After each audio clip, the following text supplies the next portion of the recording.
stage.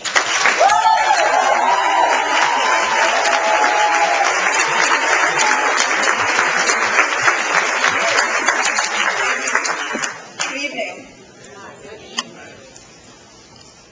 My name is Liz Vidalich. I'm 19 years old, originally from Montclair, New Jersey, and I proudly serve at PS 149 in East New York, Brooklyn.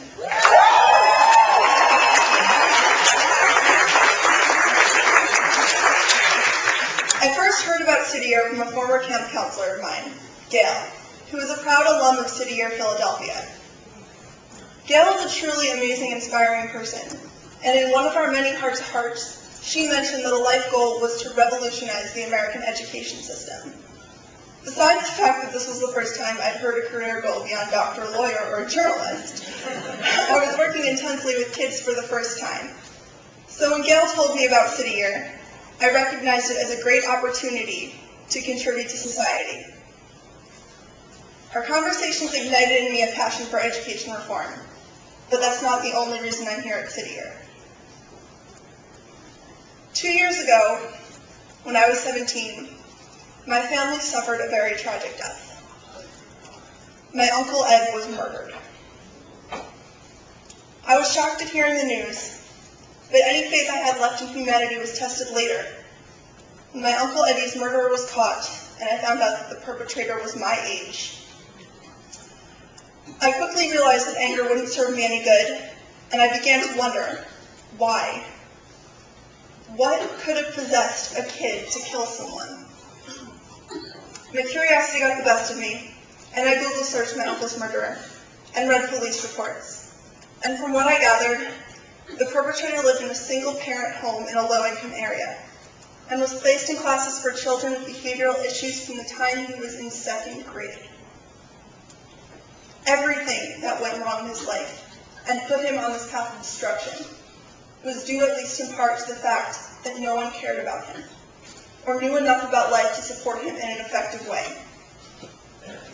Instead of feeling helpless, I decided to join City Year so that the students I worked with would never be able to say that nobody cared about them. When I got to City Year in September, I learned about the main factors that indicate whether a child is on track to graduate high school. The ABCs, attendance, behavior, and course performance in math and English. I believe that these factors are interconnected and that they reflect a child's success outside of the classroom. Using everything I learned from my uncle's death, I wanted to advocate for the kids who might not feel the support they need and deserve at home or in school. Every day, I get to do in-class support with a 3rd grade class that is notorious for having kids with bad attitudes. And there are 2 students in particular, Jarvis and James, for whom I come to work every day. Jarvis, who I also get to work with in the science club I run after school, is super enthusiastic and energetic, but is often reprimanded for being wired, and this manifests itself in low self-esteem. In the classroom, one teacher can't provide Jarvis with the attention he needs. Even if the scolding isn't directed at him, Jarvis takes it to heart and overreacts. One afternoon, when I told the entire science club to settle down and improve their behavior, Jarvis's face fell. We stepped into the hall to talk about what was wrong, and he responded with, "I'm a bad kid. I don't know how to not be bad." That day, I realized that Jarvis lacked confidence, and that he hears, "You are a bad kid," even if a direction isn't personal. When I'm in the classroom, I give him that extra attention he needs. Provide positive reinforcement for the good behavior that is really an accomplishment for him, which gives him more confidence when I'm not present. It might sound corny, but one of my biggest moments with Jarvis is when we make eye contact, and he corrects his behavior because of my presence. If I catch him jumping up and down in the classroom with his hand raised, it just takes eye contact with me, and he'll sit back down and let his excitement be seen only in his face. Not because I demand it, but because of our mutual respect.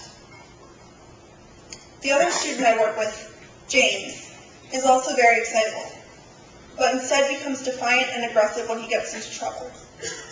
He's in 3rd grade, and when I started tutoring him, he was working from a 1st grade math book. His behavior issues come from his embarrassment regarding his academic work. For the first few weeks we worked together. When he was learning to count coins, he would rush through it to prove that he understood the material, and would just tell me, "This is so stupid," or "Yeah, I know that already," whenever I asked him to explain a wrong answer. When I finally got through to him, it was the best feeling. I looked at him and said, "James, I know this feels ridiculous, but the harder we work today, the sooner it will be over." I asked for 5 minutes of his best work, and I realized if he conceptually understands most of the things he learns, if he gives himself the time to ask questions, but that he rushes through it to prove that he understands the material, even if he is just writing gibberish.